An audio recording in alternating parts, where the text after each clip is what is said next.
મોટાભાગના દર્દીઓ અમને પૂછતા હોય છે કે આખો સાંધો બદલવો જોઈએ કે પછી અડધો. એટલે જેમને ઢીંચણનો પ્રોબ્લેમ હોય, નીનો પ્રોબ્લેમ હોય, એ લોકોને મોટાભાગનો આ સવાલ હોય છે. કારણ કે ઘણા કહેતા હોય છે કે અડધો સાંધો બદલો, ઘણા કહે છે આખો સાંધો બદલો. તો સાચું શું છે? આ મોટાભાગના પેશન્ટની ક્વેરી હોય છે. હવે એ સમજવું ખૂબ જ જરૂરી છે કે જે ની જોઈન્ટ છે અથવા ગોઠણનો સાંધો છે એના 3 કમ્પાર્ટમેન્ટ્સ હોય છે અથવા તો 3 ભાગ હોય છે.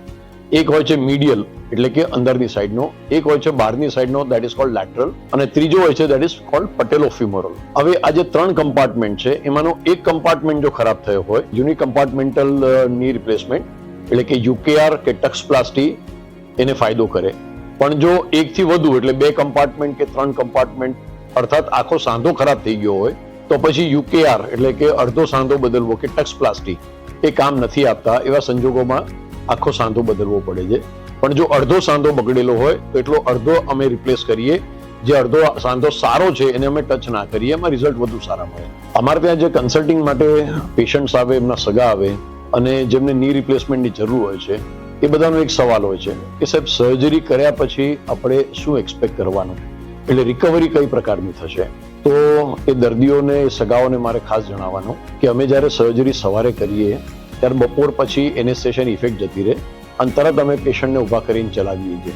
એટલે કે ઓપરેશનના 3-4 કલાકની અંદર પેશન્ટ ઊભા થઈને ચાલે, ટોયલેટ બાથરૂમ સુધી પણ જતા હોય છે. બીજા દિવસે જાતે ટોયલેટ બાથરૂમમાં જાય અને ત્રીજા દિવસે ડિસ્ચાર્જ પહેલા એ લોકોને અમે સીડી ચડુતર પણ કરાવીએ અને ઘરે જઈને નાનું મોટું પોતાનું કામ કરી શકે, કિચનમાં જઈ શકે, વોશરૂમમાં જઈ શકે. ઘણા પેશન્ટને કદાચ લાકડીના સપોર્ટની જરૂર પડે, પણ જે સ્ટ્રોંગ પેશન્ટ્સ હોય, ઓવરઓલ હેલ્ધી પેશન્ટ્સ હોય, એ લોકો વિધાઉટ સપોર્ટ પણ ઘરના અંદર ચાલી શકતા હોય છે. ઘણા દર્દીઓ સવાલ પૂછે છે કે સાહેબ ની રિપ્લેસમેન્ટ, હિપ રિપ્લેસમેન્ટ કે પાર્શિયલ ની રિપ્લેસમેન્ટ એટલે કે ટક્સપ્લાસ્ટી પછી ખોરાકમાં શું ધ્યાન રાખવાનું. હવે કોઈ પણ પ્રકારની સર્જરીની જે રિકવરી છે એના માટે સૌથી અગત્યની વસ્તુ છે કે પેશન્ટ પ્રોટીન ખાય, પેશન્ટ વાઇટામિન્સ લે, પેશન્ટ કેલ્શિયમ લે, પેશન્ટ વિટામિન D3 મલ્ટીવિટામિન્સ લે, પુષ્કળ પાણી પીએ અને ખૂબ સારી નીંદર જરૂરી છે. હવે પ્રોટીન માટે જે વેજીટેરિયન છે એમના માટે જે ઓપ્શન છે આપણે બધાને ખબર છે. જો પેશન્ટ પ્રોટીન વાળું ફૂડ ના ખાતો હોય ફોર એની રીઝન, કોઈ પણ કારણસર પેશન્ટને પ્રોટીનનું ફૂડ નથી ભાવતું કે નથી ખવાતું, એવા સંજોગોમાં પ્રોટીન પાવડર હોય છે એ ચાલે.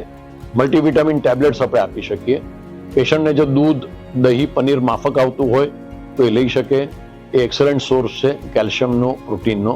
નહીં તો ભાઈ કેલ્શિયમની જે ટેબ્લેટ્સ આવે છે અલોંગ વિથ વિટામિન D3 એ પણ આપી શકાય.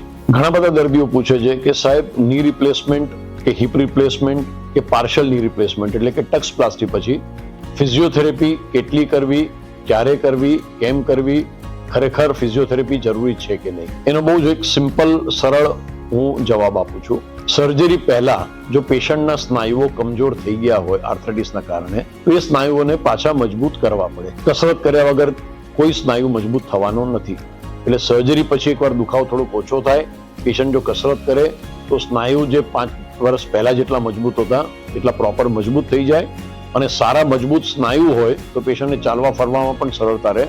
અને જો મજબૂત સ્નાયુ હોય, મજબૂત હાડકાં હોય તો પછી એ સાંધાનું પણ આયુષ્ય વધી જાય. અમારા જે દર્દીઓને ની રિપ્લેસમેન્ટની જરૂર પડે છે એમના છોકરા, એમની છોકરીઓ, એમના નજીકના સગાઓ આવીને અમને એક જ પૂછે છે કે સાહેબ મમ્મીનું તો ની રિપ્લેસમેન્ટ થઈ ગયું કે પપ્પાનું ની રિપ્લેસમેન્ટ થઈ ગયું, પણ અમારે અમારા સાંધાની સાવચેતી શું રાખવી, અમારા સાંધા અમે કેવી રીતે બચાવીએ જેથી કરીને મમ્મી પપ્પાની જેમ અમારે ની રિપ્લેસમેન્ટ આગળ જતા કરવું ના પડે.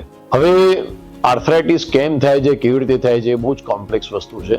કોને થશે, કોને નહીં થાય એ કોઈને ખબર નથી. હા, પણ એ ચોક્કસપણે હું તમને જણાવી શકું કે શું કરવાથી ઢીંચણ બગડવાની કે ગોઠણ બગડવાની શક્યતાઓ વધી જાય છે અને શું કરવાથી સાંધો લાંબો ચાલે એવી શક્યતાઓ વધી જાય છે. તો એમાં મૂળ તો જમીન પર બેસવાથી સાંધો વહેલો ઘસાય છે. ઇન્ડિયન ટોયલેટ આપણે જે જૂના જમાનામાં વાપરતા હતા એ વાપરવાથી સાંધો વહેલો ઘસાય છે. એક જ જગ્યાએ લાંબો સમય તમે ઉભા રહો એનાથી સાંધો વહેલો ઘસાય છે. સીડી ચડુતર વધુ પડતી કરો તો એનાથી સાંધો વધુ ઘસાય છે. સામે એવું છે કે તમારા જો સ્નાયુ સારા છે તો સાંધો બગડવાની શક્યતા ઘટી જાય છે. તમારા હાડકાં મજબૂત છે તો સાંધો બગડવાની શક્યતા ઘટી જાય છે. તમે રેગ્યુલરલી એક્સરસાઇઝ કરો છો તો સાંધો બગડવાની શક્યતા ઘટી જાય છે. તમે રેન્જ ઓફ મોશન એક્સરસાઇઝીસ કરો છો તો સાંધાનો બગડવાનો રેટ કે સાંધાનો બગડવાની શક્યતા ઘટી જાય છે. એના માટે જરૂરી એ છે કે તમે પ્રોપર ડાયટ લો, જેમાં પ્રોટીન હોય, જેમાં વાઇટામિન્સ હોય, એસ્પેશિયલી વાઇટામિન ડી, કેલ્શિયમ હોય, જરૂર પડે તો મલ્ટીવિટામિનની ટેબ્લેટ્સ આવે છે એ તમે લઈ શકો. ખોરાકમાં જો પૂરતું પ્રોટીન ના આવતું હોય તો પછી તમે પ્રોટીન પાવડર લઈ શકો છો. અને નિયમિત તમે જો કસરત કરો તો તમારો સાંધો બગડવાની શક્યતા ઘટી જાય છે. આ સાથે જરૂરી છે કે તમારું જે શરીર છે એ સુડોળ હોવું જોઈએ. ઓબેસિટી એટલે કે વધુ પડતું વજન અલ્ટિમેટલી જોઈન્ટ ખરાબ કરે છે. એટલે જેમનું વજન નોર્મલ છે એમને વાંધો નહીં, પણ જેમનું વજન વધુ પડતું છે તો એમણે વજન પર થોડો કાબુ રાખવાની જરૂર છે, વજન ઘટાડવાની જરૂર છે. તો સાંધો બગડવાની શક્યતા ઘટી જાય અને જે સાંધો 60 વર્ષે બગડવાનો છે એ કદાચ 65-70 સુધી તમને કામ આપી શકે.